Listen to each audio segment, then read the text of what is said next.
अभी तक जो ग्रुपिंग आपने देखा था वो चार्जेस के आधार पर देखा था कि चार्ज फ्लो हो रहे थे, डिवाइड हो रहे थे तो वो पैरेलल है, नहीं डिवाइड हो रहा था वो सीरीज है। यस और नो?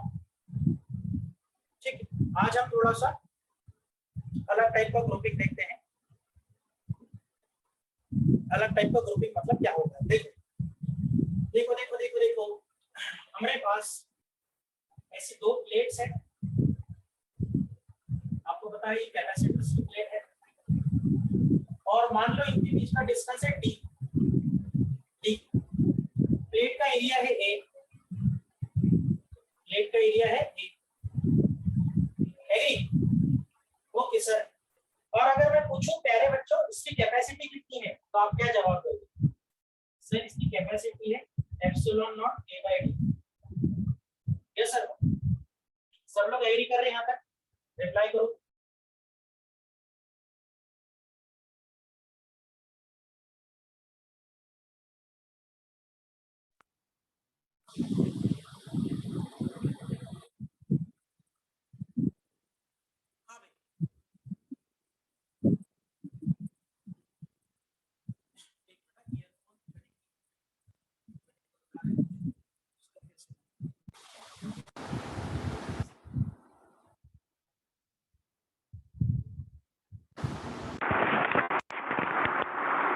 देखो वॉल्यूम पे फर्क पड़ा है।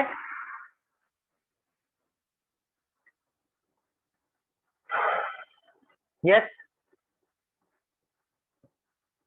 ओके चलो आते हैं।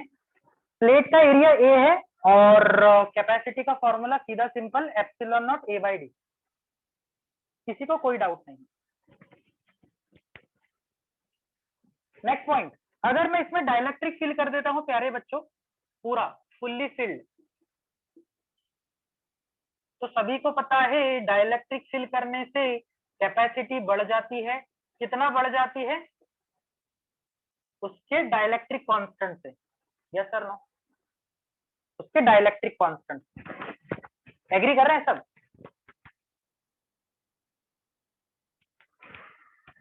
डाइलेक्ट्रिक कांस्टेंट से। So I will write C dielectric is equal to K times epsilon naught A by D। K times epsilon naught A by D। Yes और नो? रिप्लाई करो। यहां तक समझ आया? If I fill by dielectric.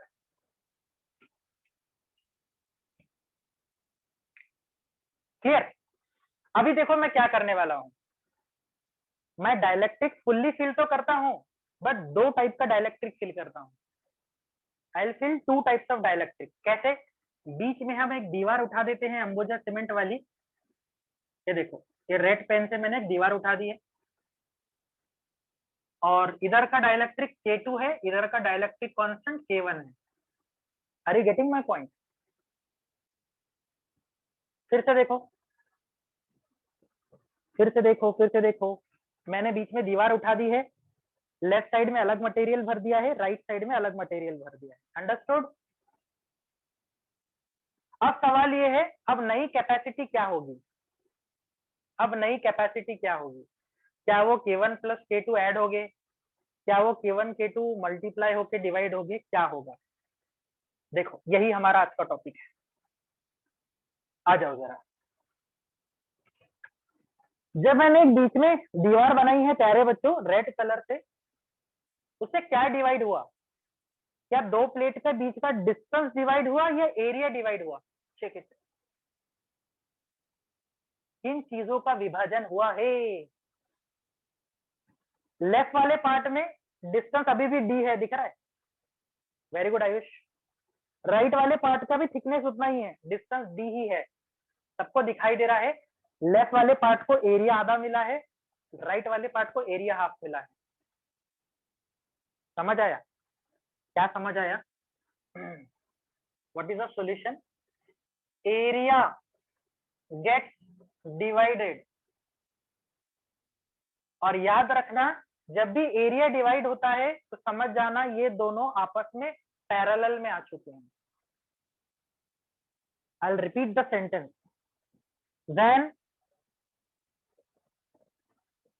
when both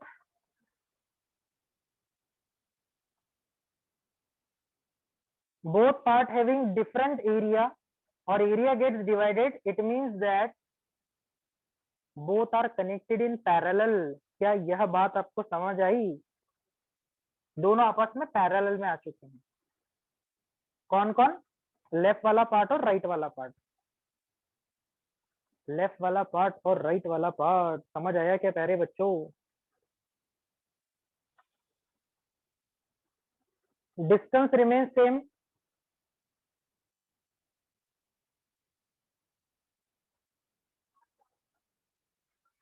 distance remains same, area gets divided, it means both parts are in parallel। और अगर ये parallel में आ चुके हैं तो दोनों को कितना कितना एरिया मिला है बोलो? लेफ्ट वाले को a/2 और राइट वाले को भी a/2। Yes sir no? तो बोलो पहले वाले की कैपेसिटी क्या हो जाएगी? एप्सिलॉन नॉट, एरिया कितना है? a/2 अपॉन d, और मल्टीप्लाई करेगी उसके डाइलेक्ट्रिक कांस्टेंट से। आई will right k1 k1। Yes और नो? एंड C2 का वैल्यू क्या होगा? K2 एप्सिलॉन नॉट, इसको भी एरिया कितना मिला है? a/2 upon d। कमेंट करो ये दोनों फॉर्मूला आपको समझ आए क्या C1 C2 के?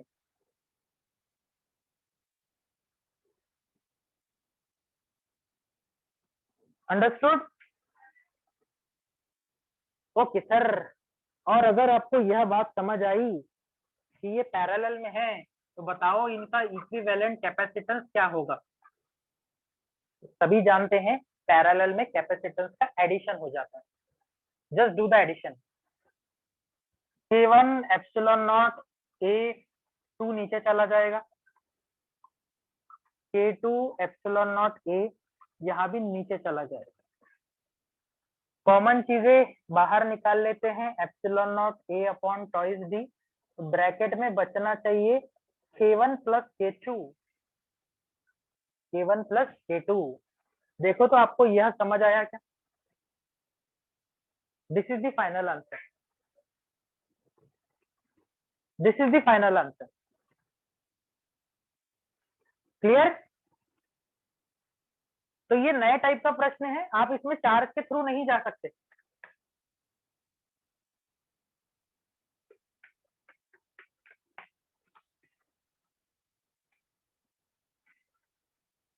You cannot go via charge. Take a note of it. Screenshot ले लो इसका। एरिया डिवाइड हुआ है तो समझ लेना वो पैरेलल में है। क्या कांस्टेंट था? Distance, distance. अब जरा रिवर्स सोचो, इसका उल्टा क्या हो सकता है? Can you make the question? इसके विपरीत सोचो, इसके विपरीत सोचो, सोचो सोचो कौन कांस्टेंट रहेगा, कौन डिवाइड होगा? कमेंट करो तो फास्ट, कमेंट करो तो फास्ट। बोलो भैया भैया भैया, बोलो जल्दी से।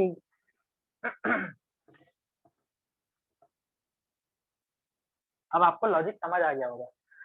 अगर डिस्टेंस डिवाइड हो जाए, हाँ ये देखो डिस्टेंस के बीच में मैं लाइन खड़ी कर देता हूँ, ये दीवार अब आड़ी हो गई है, हॉरिजॉन्टल हो गई है, जिससे ऊपर का डाइलेक्ट्रिक कांस्टेंट K1 और नीचे का dielectric constant K2।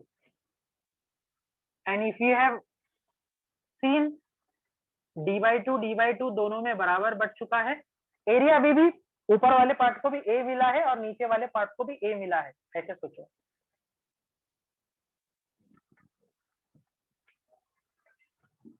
Correct correct correct correct, बहुत अच्छे, बहुत अच्छे, बहुत बढ़िया। तो बोल प्यारे बच्चे, अब मैंने क्या लिखना चाहिए? What should I right? I should write distance gets divided and area remains same, area remains same, hence both parts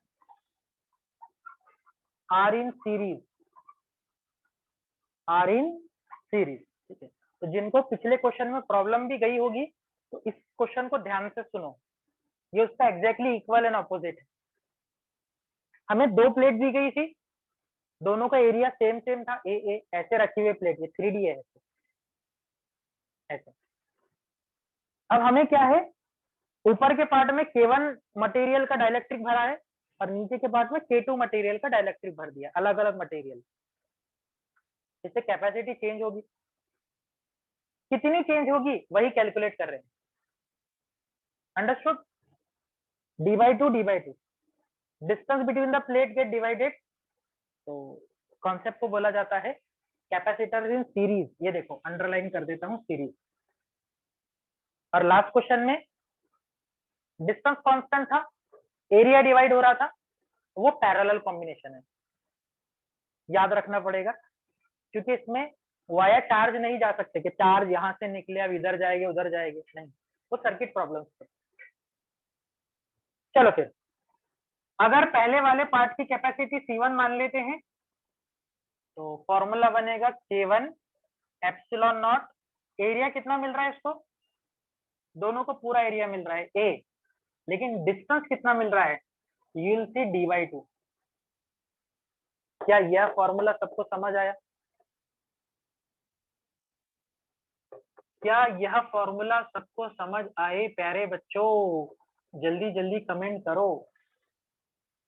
last question में आयुष हमने a/2 लिखा था, डिस्टेंस को d लिखा था, और यह प्रश्न में हमने एरिया को a लिखा है, डिस्टेंस को d/2 लिखा है।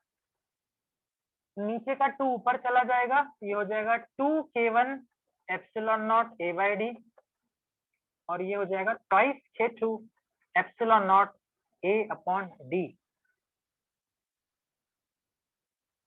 Got it? अब चलो, अगर यह सीरीज में है, अगर ये दोनों सीरीज में है प्यारे बच्चों, तो इनका सी इक्विवेलेंट क्या होता है? दो के लिए शॉर्टकट भी लगा सकते हो, product upon addition. Yes Ayush, या तो फिर प्रोसीजरल फॉर्मूला भी लगा सकते हो, 1/C1 प्लस 1/C2, आपकी मर्जी है, जैसे आपको कैलकुलेशन आसान लगे। 1/C equivalent is equal to, अब देखो 1/C1 का वैल्यू क्या है, ये है C1 का वैल्यू, ये। अब आप यहाँ पे अपनी मर्जी से अपनी कैपेसिटी के अनुसार कैलकुलेशन को रिड्यूस कर सकते हो। You are a mathematics student, I will recommend इसको डायरेक्टली लिखो, इसका रेसिप्रोकल 1/n है ना, ये रेसिप्रोकल। और जिनको थोड़ी दिक्कत जाती है वो यहाँ देखो, ईमानदारी पूरी बताओ, 2K1 epsilon a upon d, ठीक है, और प्लस ये हो जाएगा 1/2K2 एप्सिलॉन a/d, ठीक है ऐसे।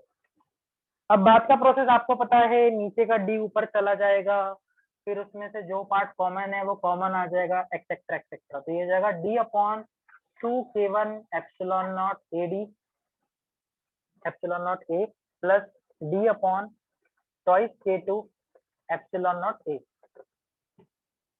अंडरस्टूड?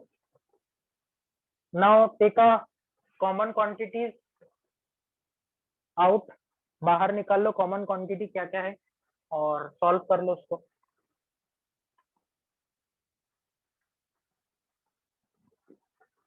स्क्रीनशॉट ले लो पहले यहाँ पर। और एज ए जे स्टूडेंट आपने ऐसा नहीं करना चाहिए जैसे मैंने बोर्ड पे लिखा है, ये नीट वालों के लिए होता है।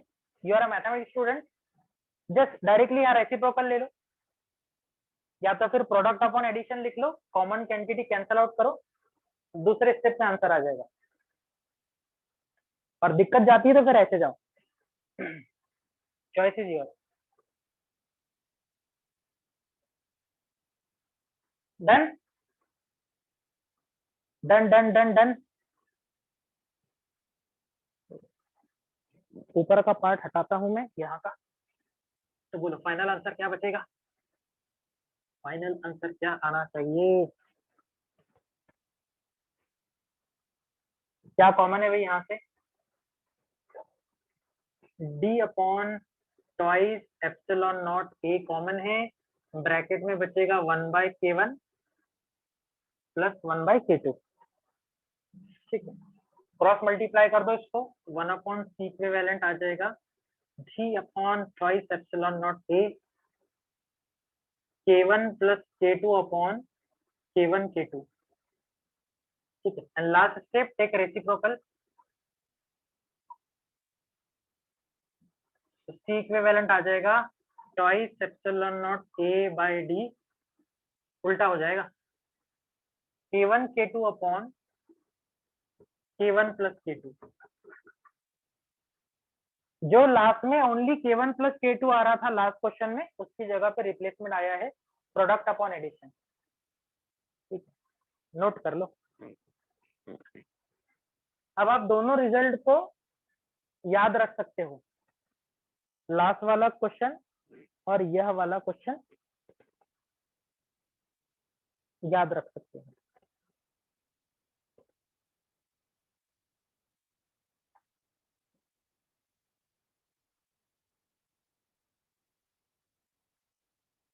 क्लियर है भाई?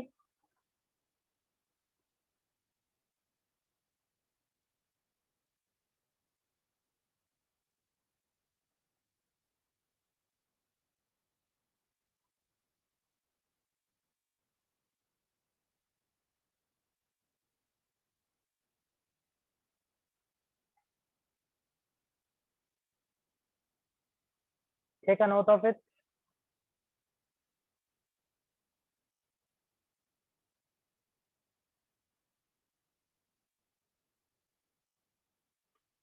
चलो फिर बढ़े आगे।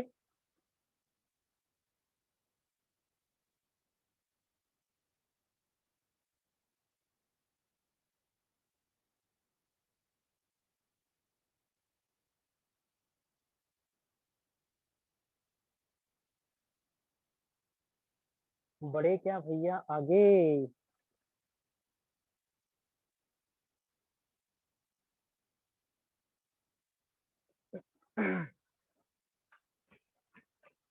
चलो फिर आगे बढ़ते हैं। और 2 दिन से हमारा एनर्जी पढ़ना रह जा रहा था, लास्ट लास्ट से हमारी एनर्जी खत्म हो जाती है, इसलिए हम अब एनर्जी पढ़ ही लेते हैं। हेडिंग लगाएगी, हेडिंग लगाएगी energy stored in capacitor, energy stored in parallel plate capacitor. कौन सा कैपेसिटर पढ़ रहे प्यारे बच्चों? Parallel plate. हेडिंग लगाएंगे energy stored in capacitor. Single वाले कैपेसिटर में एनर्जी स्टोर में क्या प्रॉब्लम आता था? पैरिकल कैपेसिटर में एनर्जी डिस्ट्रीब्यूट हो जाया करती थी, इलेक्ट्रिक लाइंस ऑफ फोर्सेस, जिसके कारण हम उसको यूटिलाइज नहीं कर पाते थे। यहाँ वो प्रॉब्लम सॉल्व हुआ था कैसे? ये प्लेट नंबर 1 पे पॉजिटिव चार्ज लगा दो, प्लेट नंबर 2 पे निगेटिव चार्ज लगाने का मतलब उसको ग्राउंड कर दो। ग्राउंड का मतलब समझता है ना आपको? जीरो पोटेंशियल, अर्थ कर देना उसको। यहाँ पे पॉजिटिव पोटेंशियल, प्लेट का नाम ए दे दो, प्लेट का नाम बी दे दो। ठीक है, या 1 2 दे देते हैं क्योंकि ए स्टैंड फॉर एरिया लेते हैं। ठीक, अब देखो भाई एक्चुअल प्रोसेस क्या होती है मैं समझाता हूँ। जब हम कैपेसिटर को कनेक्ट करते हैं बैटरी से, तो ऐसा नहीं होगा कि बटन ऑन किया और वो काम शुरू कर दिया। ठीक, पहले कैपेसिटर चार्ज होता है। चार्ज होना मतलब वो धीरे धीरे अपने अंदर एनर्जी गेन कर रहा है। अरे गेटिंग, जैसे हमारा लैपटॉप ऑन होता है, पहले वो खुद के अंदर सारी फाइल एग्जीक्यूट करता है, सिस्टम को ऑन करता है, वही काम कैपेसिटर का। अब आप बोलो सर ऐसा क्यों? अरे यार अगर तुम्हें ऐसा नहीं करवाना तो डायरेक्ट वायर से जोड़ दो। सडनली सर्किट को, आपके कूलर को, फैन को, फ्रिज को सडन सप्लाई जाएगा, हो सकता है डैमेज हो जाए। कैपेसिटर यही तो काम करता है, स्मूथ सप्लाई देता है। स्मूथ सप्लाई देता है। वो पहले चार्ज करेगा, धीरे धीरे चार्ज को आगे छोड़ेगा, एनर्जी धीरे धीरे छोड़ेगा। फॉर एग्जाम्पल अगर कोई बीमार है बेचारा, तो डॉक्टर उसको क्या करेगा, एनर्जी लगाएगा, इंजेक्शन सलाइन जो भी लगाना है। 4 दिन की दवा 1 दिन में लगा दिया तो आपको पता है पेशेंट के साथ क्या होगा। समझ रहे हो ना। तो एनर्जी तो देनी है, बट हौले हौले धीरे धीरे कांस्टेंट रेट से देनी है। तो वैसे यहाँ पर जो हमारा कैपेसिटर है वो स्मूथ सप्लाई करता है, यही तो काम है कैपेसिटर का। चलो, यही काम है कैपेसिटर। अगर आपको याद होगा प्यारे बच्चों, तो मैंने आपको पोटेंशियल एनर्जी पढ़ाया था। पोटेंशियल एनर्जी क्या होती है, delta U is always equal to minus of work done. Yes और नो, या आपने मैकेनिक्स में भी पढ़ा है, delta U is equal to minus of work done. Yes और नो, यस और नो, कि जितना आप वर्क डन करते हो वो पोटेंशियल एनर्जी के फॉर्म में स्टोर होता है। सिंपल एग्जांपल बताता हूँ आपको। आयुष ने बोला है 1 capacitor is connected in appliance. बताता हूँ आयुष, आता हूँ उस पर। मैं पहले एनर्जी मुझे एक्सप्लेन करने दो, आता हूँ उस टॉपिक पे। अब इसको भूल जाओ, फिलहाल स्प्रिंग समझो। स्प्रिंग है हमारे पास। जब आप स्प्रिंग को खींचते हो डाउनवर्ड डायरेक्शन में, तो स्प्रिंग तुम्हें कहाँ अपोज कर रहा है, अपवर्ड डायरेक्शन में। यस और नो, वो तुम्हारे अगेंस्ट एनर्जी वर्क डन कर रहा है। तुम डाउनवर्ड डायरेक्शन में खींच रहे हो, वो तुम्हारे अपोज में वर्क डन कर रहा है, इसीलिए तो माइनस साइन आता है। Energy stored in the spring या किसी और बॉडी में भी वो हमारे वर्क डन को अपोज करती है। यस और नो। जैसे अगर मैं 20 केजी का बॉक्स उठाने की कोशिश कर रहा हूँ, तो मुझे कौन अपोज कर रहा है, ग्रेविटी। ग्रेविटी, ग्रेविटी का वर्क डन और मेरा वर्क डन एक दूसरे को अपोज कर रहे हैं। यस और no, understood the sign concept. Sign का कॉन्सेप्ट समझ आया क्या प्यारे बच्चों। चलो फिर, वर्क डन की डेफिनेशन मैंने आपको बता चुका हूँ। वर्क डन का फॉर्मूला होता है चार्ज इनटू पोटेंशियल डिफरेंस। पढ़ा है हमने, charge into potential difference. Work done is equal to charge into potential difference. यहाँ लिख देता हूँ नहीं तो, work done is always equal to charge multiplied with potential difference, delta V. अब आप बोलो, मान लो हमारे प्लेट पर क्यू चार्ज है, इस पे प्लस क्यू, इस पे माइनस क्यू, प्लस क्यू। तो डेल्टा वी को क्या लिखोगे, V2 माइनस V1 ना, V2 माइनस V1। V2 मतलब सेकेंड प्लेट का पोटेंशियल और V1 मतलब पहली प्लेट का पोटेंशियल। समझ आ रहा है कॉन्सेप्ट, बहुत अच्छी। Is equal to minus Q. बताओ सेकेंड पोटेंशियल कितना है, सेकेंड का पोटेंशियल कितना है। दूसरी प्लेट को हमने अर्थ करके रखा है, ग्राउंड करके रखा है, तो सभी जानते हैं अर्थिंग के कारण उसका पोटेंशियल सर 0 हो जाएगा, 0। कितना हो जाएगा भैया, 0। और V1 जो है वो पहली पोटेंशियल है, पहली प्लेट का पोटेंशियल, वो तो रहेगा प्रेजेंट, वो 0 नहीं होगा। लेट अस अज्यूम उसका वैल्यू V है, V। लेट अस अज्यूम उसका वैल्यू V है, V। तो बोलो क्या होगा, ये माइनस माइनस प्लस हो जाएगा और हमारे पास पोटेंशियल एनर्जी का फॉर्मूला आ जाएगा QV।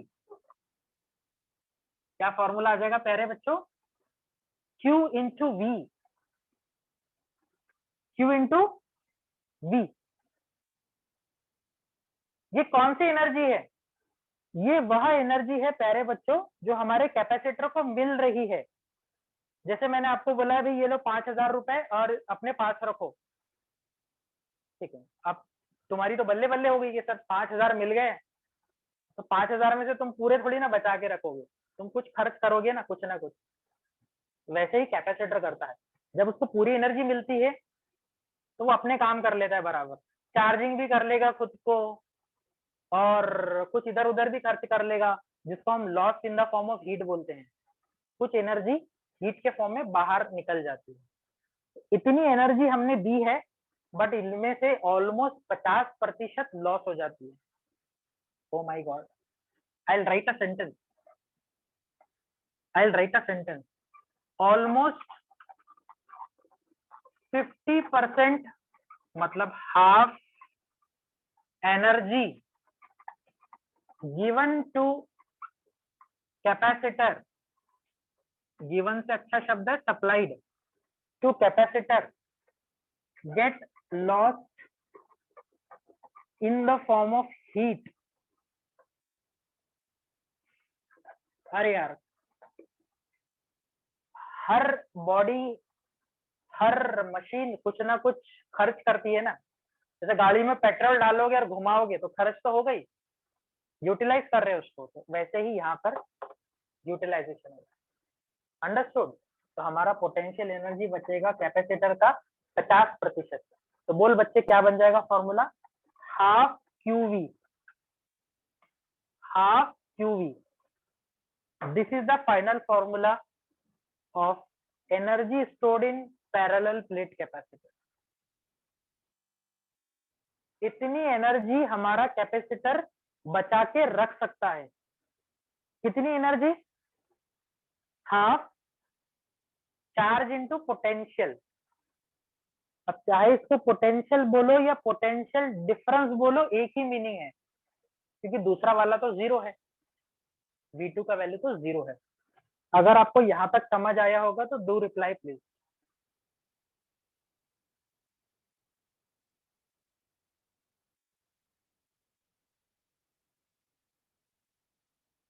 अब इस छोटे से फॉर्मूला को चाहता तो मैं डायरेक्ट लिखा सकता था कि भाई ये दो प्लेट है, ये अपने अंदर कितनी एनर्जी स्टोर करेगा, directly proportional to charge, directly proportional to potential. आप भी हाँ बोलते थे, यस, जितना चार्ज भरोगे उतनी उसकी एनर्जी बढ़ेगी। लेकिन मैं तुम्हें फील करवाना चाहता था कि एक्सप्रेशन आता कैसे। Got it? अगर आप ध्यान से देखो तो यहाँ चार्ज भी प्रेजेंट है, पोटेंशियल भी प्रेजेंट है। कौन एब्सेंट है?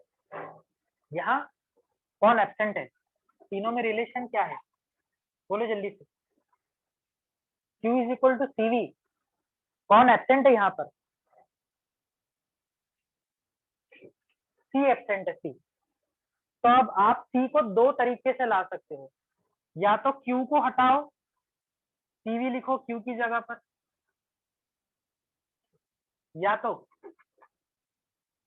तो V को हटा दो और क्रॉस मल्टीप्लाई करके Q बाई C लिख दो वहां पर, दोनों replacement.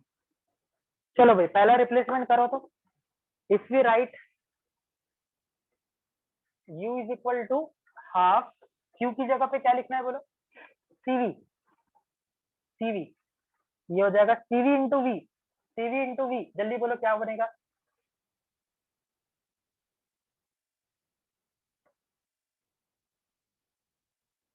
Half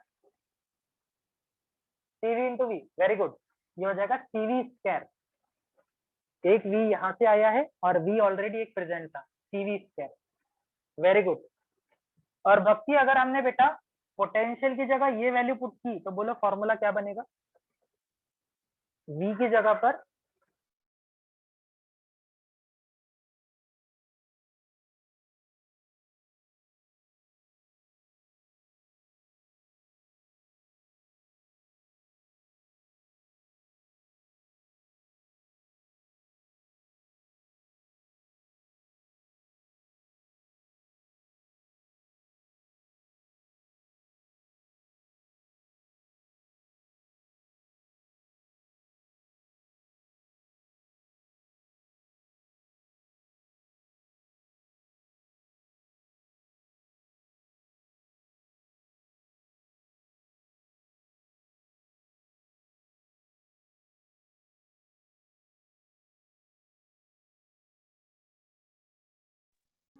just hold on, I'm switching the device.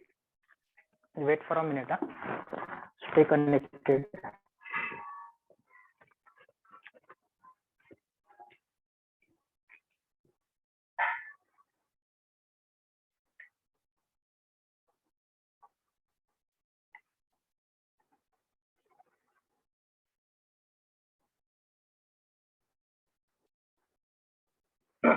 हाँ भी देखो, क्लियर है? दिखाई दे रहा है सभी को?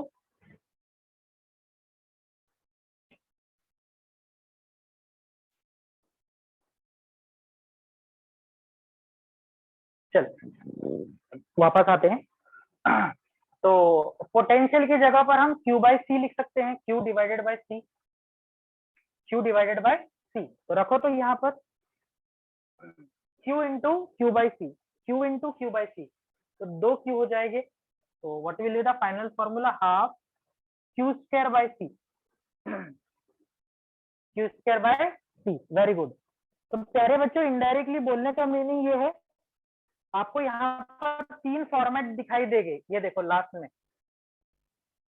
तीनों फॉर्मेट में 3 क्वांटिटी में से at a time 2 he present है। जैसे पहले फॉर्म में चार्ज और पोटेंशियल प्रेजेंट है, कैपेसिटी एब्सेंट है। सेकेंड फॉर्म में कैपेसिटी और पोटेंशियल प्रेजेंट है, चार्ज एब्सेंट है। और तीसरे वाले फॉर्म में चार्ज और कैपेसिटी प्रेजेंट है, पोटेंशियल डिफरेंस एब्सेंट है। तो कौन सा फॉर्मूला कब यूज करना है डिपेंड करता है आपको क्वेश्चन में डेटा क्या दिया जाएगा। चार्ज और पोटेंशियल दे दिया तो पहला फॉर्म, एंड अकॉर्डिंगली बाकी के फॉर्म यूटिलाइज कर सकते हैं। Do reply if you have understood this much.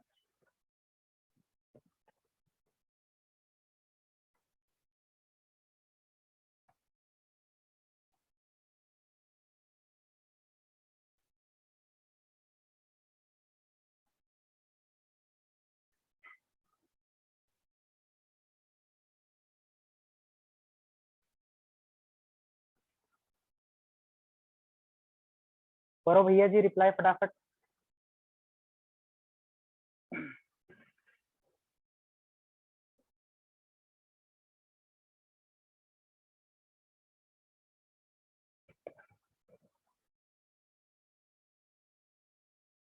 चलो क्लियर। एनर्जी पे बहुत ही आसान क्वेश्चन आने वाला है, don't worry about energy. Easy ज्यादा घुमा नहीं सकता है उसमें, क्योंकि यहाँ डिस्टेंस एक्सेट्रा जो वेक्टर क्वांटिटी प्रेजेंट नहीं है। जनरली अगर अगर आप सोचो तो हमें कैलकुलेशन वहां ज्यादा बढ़ जाते हैं जहाँ वेक्टर क्वांटिटीज आ जाती है, जैसे इलेक्ट्रिक फील्ड है।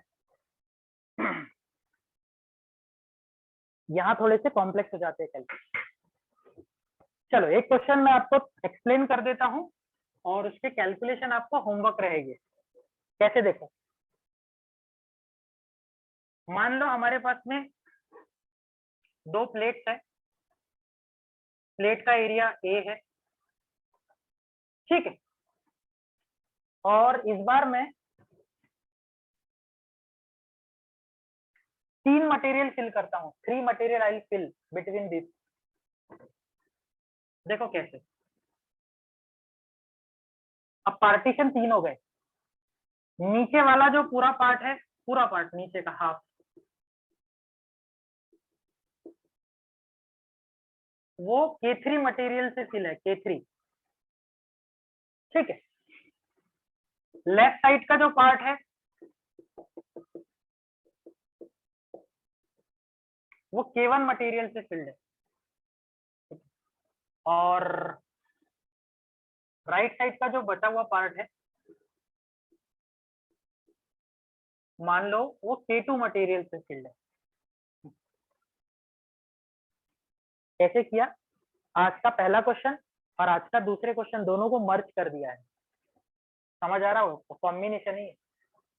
ऐसा करने से कुछ पार्ट में डिस्टेंस डिवाइड हुआ है और कुछ पार्ट में एरिया डिवाइड हुआ है। पहले बताओ आपको क्वेश्चन समझ आया क्या? Have you understood the question?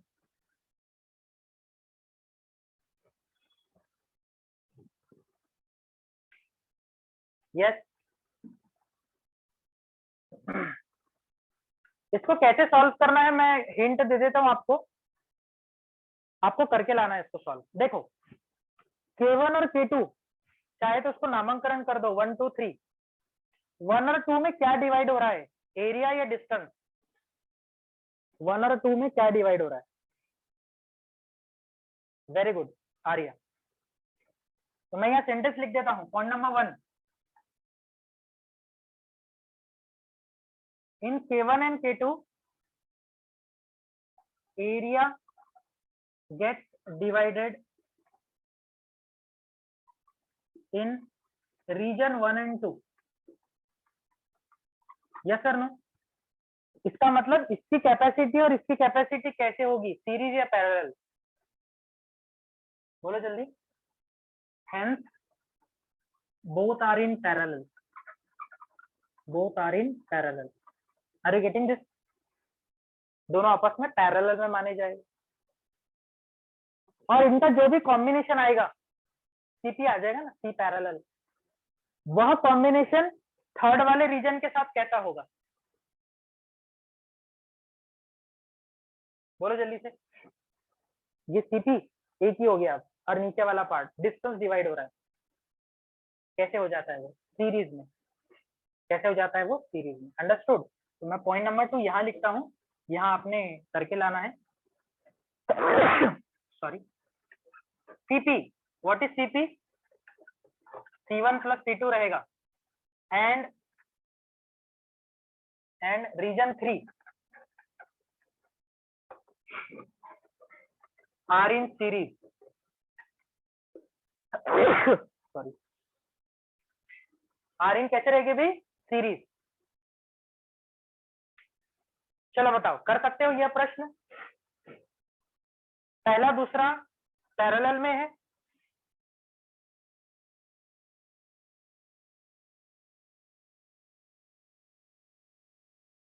और उनका जो कॉम्बिनेशन आएगा सीपी, वो तीसरे रीजन के साथ कैसा हो जाएगा?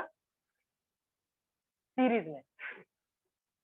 पहले C1 का फॉर्मूला C2 का फॉर्मूला अलग अलग लिखना, उन दोनों को ऐड कर देना तो सीपी निकल जाएगा, और सीपी की वैल्यू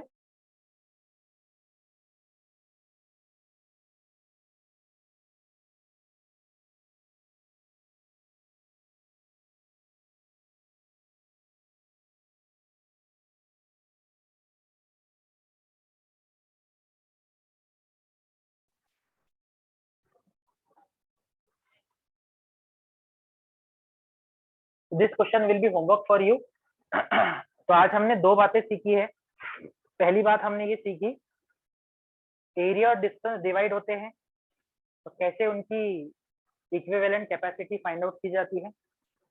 नंबर 2, हमने एनर्जी के बारे में भी डिस्कशन किया है, कैपेसिटर की एनर्जी कितनी होती है, कितना एनर्जी वो स्टोर कर सकता है, कितनी एनर्जी वो लॉस कर देता है, एक्सेट्रा।